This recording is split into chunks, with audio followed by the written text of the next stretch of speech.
KPBS On Demand is supported by UC San Diego's Art Power, presenting cellist Joshua Roman, performing from his album Immunity, alongside music by J.S. Bach and more, Sunday, June 22nd at UC San Diego's Epstein Family Amphitheater. Reserve your tickets at artpower.ucsd.edu. Another heat wave is in stock for this weekend, and a Flex Alert has been issued. A Flex Alert is a call from power grid operators for people to conserve energy during peak usage hours. Officials who operate our state's power grid aren't forecasting any rolling blackouts, but that could change at a moment's notice. Mark Rothleader with California's Independent System Operator says the entire West Coast is competing for energy supplies right now. He says part of the problem in California is when the sun goes down, solar power goes away, but energy use is still up. You need to have other resources that replace that energy that you are ramping out at the time. The statewide Flex Alert is in effect from Saturday to Monday from 3 p.m. to 9 p.m. each day. Officials say air conditioners are their biggest concern. Leaders of San Diego Unified School District joined some of the region's congressional members Thursday to urge federal approval of the HEROES Act. The stimulus bill includes funding for schools which have faced unforeseen costs because of COVID-19. San Diego Unified Superintendent Cindy Martin says reopening during the pandemic requires funds for personal protective equipment and modifications of learning spaces. And we have to modify our school buildings, including our classrooms, our gymnasiums, our auditoriums, our cafeterias, and our school buses, so that we can meet the social distancing guidelines and recommendations. Congress is at an impasse over the next stimulus package. They're scheduled to return to work next week.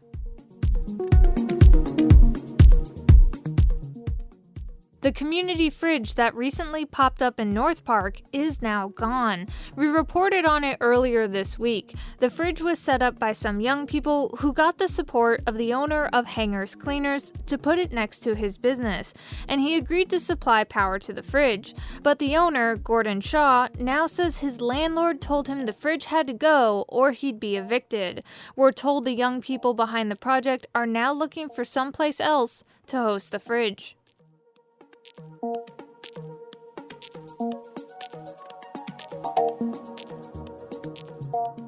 I'm Annika Colbert. Happy Weekend Eve. It's Friday, September 4th.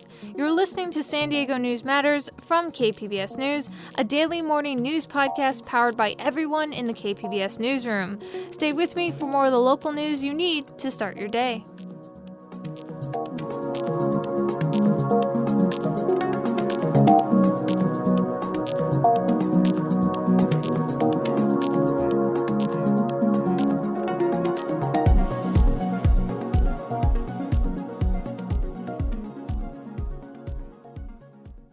KPBS On Demand is supported by Latino Legacy Foundation, presenting their Storyteller series, Reach for the Stars with Ellen Ochoa, the first Latina astronaut, former NASA director, and San Diego native, Sunday, June 29th. More at latinolegacyfoundation.org.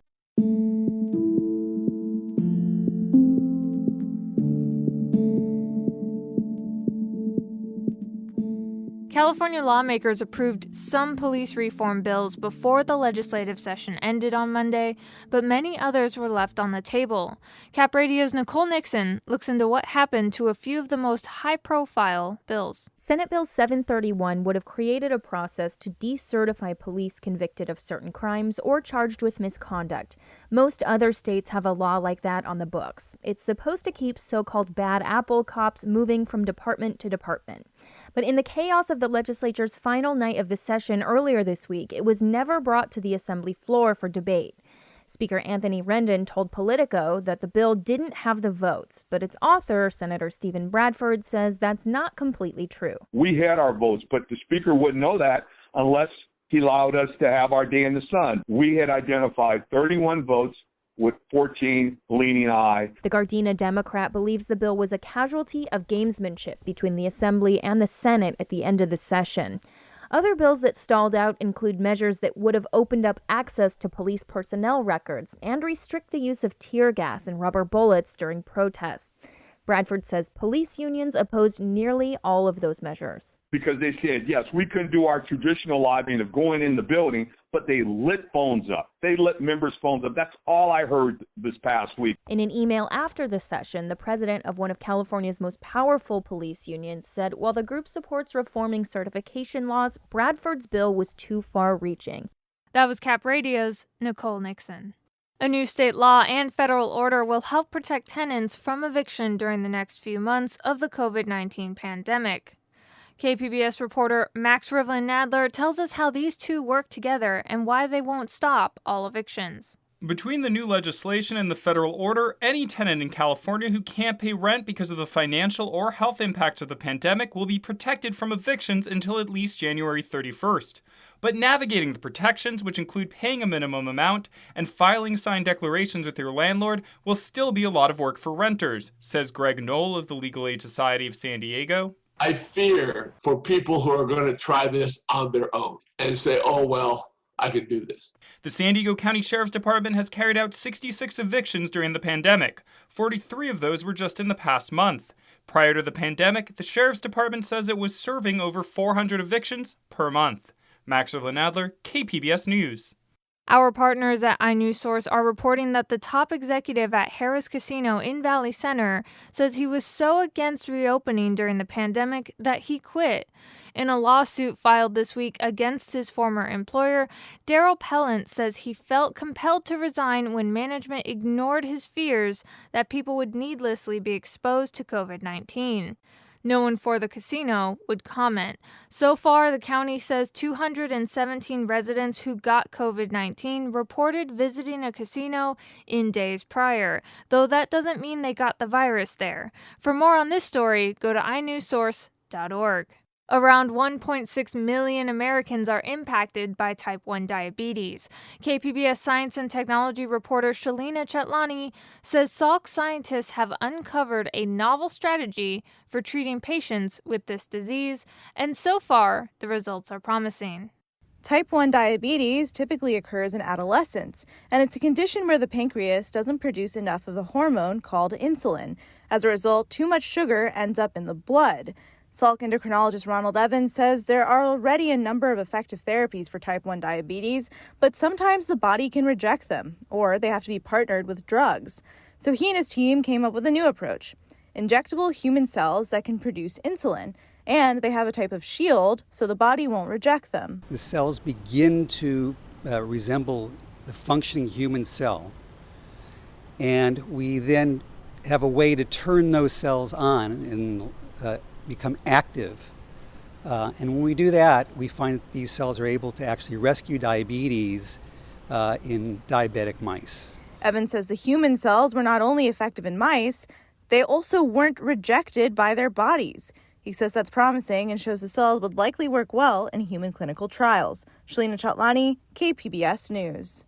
For schools in southern San Diego County hit hardest by the pandemic, a public health crisis has collided with existing academic disparities. KPBS education reporter Joe Hong spoke to teachers, administrators, and medical experts about how students who most urgently need in-person learning could be the last to return to the classroom.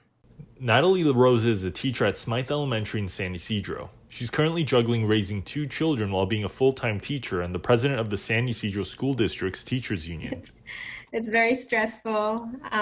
Distance learning has been a struggle for LaRosa. She said she's always struggled with technology, and she said she spends nearly as much time preparing lessons as she does teaching.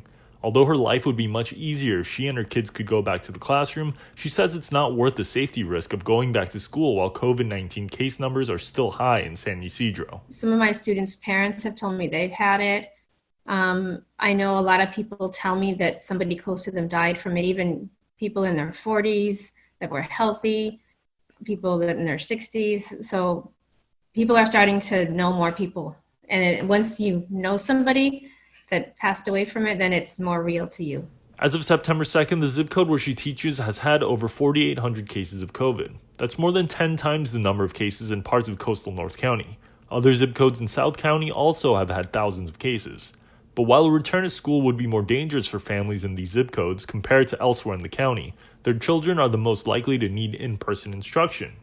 They're more likely to be English learners and come from low-income families. Everyone recognizes that there are certain zip codes where people reside where the disease is far more prevalent. Howard Terrace is a professor of pediatrics at UC San Diego and the consulting pediatrician for San Diego Unified School District. San Diego Unified, with more than 125,000 students, is the county's largest district and spans zip codes with both some of the highest and lowest case numbers. But Terrace said the disparities in case numbers by zip code might not show the full picture. And many of the people that live in those zip codes may go to schools outside of those zip codes. So the importance of the zip code begins to become a little bit more muddled when it comes to how schools need to respond. But the public health disparities colliding with pre-existing academic disparities shows an ongoing crisis, says Angelica Honko. She's an attorney focusing on educational equity at the civil rights law firm Public Advocates. Long before this pandemic, we already knew that the zip code you lived in dictated often the quality of the education that you received. Consider Scripps Elementary in the northern part of the city. It's in a zip code with among the lowest case numbers in the county, and just 15% of its students qualify for free or reduced price meals. Compare that to Porter Elementary in southeast San Diego, which is in a zip code with among the highest infection rates, and 95% of its students are eligible for free or reduced price meals. Terrace says there is a possible scenario where Porter has to shut down due to high case numbers while Scripps stays open. Those conversations do come up, and it is a big worry for everybody. Schools will hopefully not be the place where the disease is going to be transmitted, or it'll be hopefully a rare event where it's transmitted. Chula Vista Elementary is another district with learning disparities and a disproportionately high number of COVID cases. Educators there tried over the summer to mitigate the disparities by offering a 2-week virtual summer school session to vulnerable student groups. Matthew Tessier is an assistant superintendent in the district. We were able to engage the community and actually have cohorts of children working with teachers in a virtual setting to help mitigate that loss and accelerate the learning, actually. Experts like Honko say that the state needs to better support districts like those in the southern parts of San Diego County to battle both the public health and educational inequities. Closing the digital divide by providing devices and Wi-Fi to all students is just one example. This pandemic gives us an opportunity to actually upgrade our educational system to meet 21st century needs. Joe Hong, KPBS News.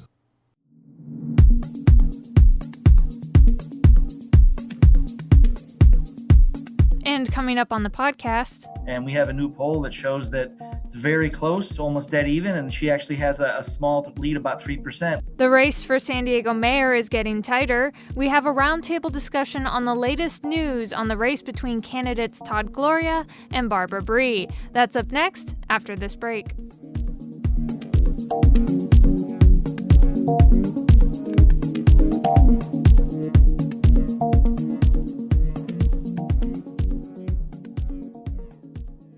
KPBS On Demand is supported by the San Diego County Toyota dealers, presenting the new 2025 Camry with refined design and performance. Visit your local Toyota dealer to learn more about all the features the new 2025 Camry offers. The San Diego County Toyota dealers. We make it easy. The race for San Diego mayor is down to 2 Democrats, State Assembly member Todd Gloria and City Council member Barbara Bree. There hasn't been much news lately about the race. That was until a recent poll showed Gloria was not the heavy favorite he appeared to be after the primary. David Garrick covers City Hall affairs for the San Diego Union-Tribune, and he sat down with KPBS Roundtable host Mark Sauer to talk about the latest on the race. Here's that interview. Well, your beat has been busy despite the fact that we're in the dog days of August. Let's start with the race to replace Mayor Kevin Faulkner since the election season is upon us. Tightening up, right? Todd Gloria beat Barbara Bree by 66,000 votes in the March primary and was considered, I guess, a heavy to moderate favorite. And we have a new poll that shows that it's very close, almost dead even, and she actually has a small lead, about 3%, which is smaller than the margin of error of 5%, but still a 3% lead. And we're going to dip into that a little bit in a minute. But both Bree and Gloria are Democrats, and they will have a Democratic majority on the city council. So where do they differ as leaders according to their campaigns so far? Yeah, that's interesting because I think a couple of years ago, before they were running against each other, they were very similar on almost every issue. But since the campaign has begun, Bree has tended to position herself a little bit more moderately, not really conservative, but a little bit to the right of where Gloria is on certain issues. Key ones would be developing dense housing projects in suburban neighborhoods. She voted against extending the city's eviction protection recently. So she hasn't gone all the way to the right. She's just gone a little bit to the right of Gloria. And I don't know if that may have helped in this poll because this poll showed that she has strong support among conservative voters. So it's possible those two things are connected. Well, how do you think she may have made up so much ground in this race? She barely got out of the primary after all. Yeah, she had to wait till almost St. Patrick's Day, about 2 weeks after the election, to actually pull ahead of Republican Scott Sherman and secure that second slot in the runoff. So it was very touch and go there. I think maybe taking those moderate positions, she's hammered Gloria on the Ash Street debacle. That's a downtown high-rise the city bought that turned out to be filled with asbestos and has cost the city many millions. Gloria was on the council when the deal was approved. Of course, he points out that after he left and Bree joined the council, he went to the assembly, that a lot of subsequent decisions were made. And so they both have sort of their argument trying to blame each other for that situation. And a lot of undecided voters in this poll. Who's got the most money right now, or do we know that yet? I know the reporting periods take a little time. Yeah, we don't get every daily updates, but he had the biggest war chest after the primary. He knew he was going to make the runoff, so he didn't spend everything that he had. But then between February and June 30th, she outraised him 2-1. So kind of maybe even things up. But there's something called independent expenditure committees in San Diego. And they basically are groups that support one candidate or the other. Gloria has a lot more money so far in that area. So I guess you'd say he has more resources, but neither of them is sort of like bereft of resources. They're both going to have plenty of money to spend getting their word out and promoting themselves. And of course, the pandemic's a challenge for any candidate running for any office this year. How do you see Bree and Gloria campaigning as the race heats up and we get closer to November 3rd? You know, mayoral races are citywide, so typically candidates can't go door to door the same way you can in a smaller city council election. But obviously, door to door is just not an option, and rallies aren't really an option. So it's definitely changing the way candidates are going to go about it. I've talked to some of the campaigns; a lot of them are not sure. They have different plans. Will there be, mayoral forums on Zoom where no one's in the audience? So it's going to be an interesting campaign season, and I really don't know exactly how it's going to shake out. But certainly they'll both spend money on mailers, internet ads, and in the primary, Gloria was able to afford multiple television ads. I think Bree maybe did one, I can't remember. So we'll see if maybe she does some of those as well. But Gloria, I'm sure, will do TV ads again. Well, I wanted to shift to the other big story here. The new mayor is going to take over negotiations of the big Midway District development. That was announced by Mayor Kevin Faulconer this week. Who's the developer that was chosen for this big project and why? Yeah, it's actually a combination of 4 or 5 different companies, but the two leading companies are Brookfield Properties, which is one of the most prolific builders of mixed-use housing in the nation, and then ASM Global, which is connected to AEG. They're like an entertainment corporation. They run about 300 or 400 arenas and stadiums worldwide. So they're pretty prolific, including LA Live, which has gotten quite a bit of acclaim, and then the O2 in London and the Mercedes-Benz Center in Berlin. So they have a strong track record in building and managing arenas and creating entertainment districts around them. And I think that's one of the key reasons that the city chose them. Certainly the city selection panel said that was one of the key reasons. And central to this winning proposal is a new arena to replace the old sports arena. It's been around for more than half a century. Tell us about it. It's not cheap, this arena, and is it going to maybe try to house a future NBA or NHL team? I might quibble with the word central, not to criticize, but basically what the city and the developers have said is that they have a collective goal of building a new arena. Initially, when this search started, an arena was kind of like, they were agnostic about it. Are we going to have a new arena? Are we going to have a remodeled arena? They weren't sure exactly how they were going to handle that. But public opinion showed that the local residents really wanted a new arena. And so they've shifted gears, but no one has guaranteed that there will be a new arena. They've used this very careful phrase, our collective goal. So just to be clear to your listeners, that it's not a done deal there'll be a new arena. There may be one. Price that I've heard is $300 million to $600 million, where $300 million is the more realistic one for the kind of arena we have now that hosts lacrosse and indoor soccer and hockey, like minor league hockey. those kind of things in concerts. If we wanted to get back in the business of trying to have an NBA team or an NHL team, that would be about $600 million. It would be a much larger arena with more bells and whistles and more corporate stuff. I don't know if San Diego has even inquired to the NHL or the NBA whether there's interest. So I don't know if that's even on the horizon, but that would be the cost if it was. And besides the arena, you've got plenty of housing, and we'll talk a little bit more about that. You've got a lot of retail, all sorts of other development here. How much is this all going to cost, and where's the money come from? Yeah, that's a good question. But basically, some of the elements that you're talking about actually create revenue. The proposal now is for 2,100 housing units, high-rise buildings on what's now like the parking lot of the sports arena, and basically the revenue from those will be used to pay for an arena, for public amenities, for parks, for stuff to connect the San Diego River, and they have a lot of cool elements and amenities that they're planning, and those will continue to be adjusted and shaped over time as the city works out a deal with the developer. And the question is there taxpayer subsidies? And the answer officially is no, but it's important to note that the city is basically going to give a sweetheart lease to these companies, to develop 48 acres that is owned by taxpayers. So that's not an official financial subsidy where taxpayers are paying money, but they could sell that to the highest bidder and use that money to pay for something else. So subsidy is a questionable word to use. Yeah, the devil will be in the details, and that's all going to be worked out. Now, a big housing part of this, and that all depends on a vote San Diegans are going to take in the November 3rd election, right? We got to change the zoning rules there, the height. Yes, limits. Measure E. It's a proposal to lift the city's coastal 30-foot height limit, which dates back to the early 70s, the previous ballot measure. And basically, it would lift that 30-foot height limit in just a very small targeted area. I think it's about 800 acres surrounding the sports arena. Proponents say, hey, this is not a coastal area. We're not blocking views here. Even though the sports arena is in the coastal zone, no one thinks that the sports arena is on the coast. So they have a strong argument. On the other hand, some folks feel like it's a slippery slope. And if you lift the height limit there's going to be a push to lift it elsewhere along the coast. And then we'll look like, Miami Beach instead of the California look where the coast is more shorter buildings. So that's concerned. And our poll showed that has a slight lead, Measure E, but there's like 40% undecided. So a lot of people aren't even aware of it yet. So it'll be interesting to see between now and the election where the support or opposition to that goes. Boy, it sure will, because it'll really change that development if it can't pencil it out and go higher with those revenue-making residential units. Yeah, if you have to build buildings of less than 30 feet in height, you just can't build enough units to pay for a new arena, I don't think. I mean, I'm not a developer, but it seems like it will be quite a challenge. Right. Boy, lots of this going forward. It's going to take some time. Any timetable at all on this development finally? Supposedly, the agreement between the city and the developer will be complete early next year. So we'll have a new mayor and a new council in place. They predicted first quarter of 2021. Being a reporter and seeing all these things, whenever they predict that, I'll just say second quarter because typically nothing finishes on time. But it looks like sometime in the first half of next year, we'll have a deal before the city council.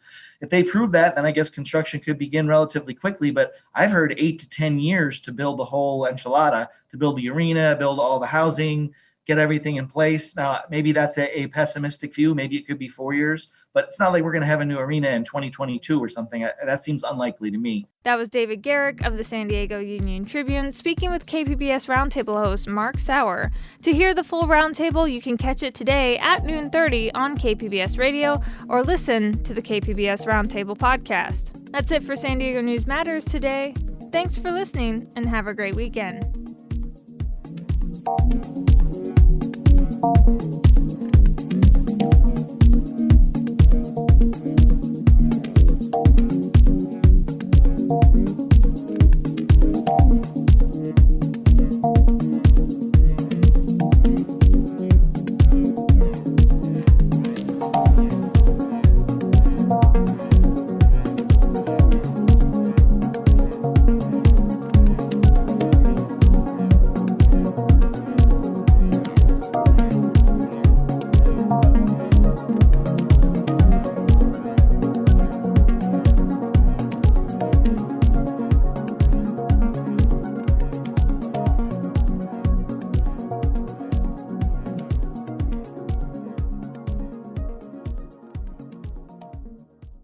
KPBS On Demand is supported by Markel Design and Remodeling, helping homeowners with their home remodeling needs. From ADUs to kitchen remodels, room additions, and custom homes, Markel Design and Remodeling can help homeowners design and build their dream homes. More at trustyourhometous.com.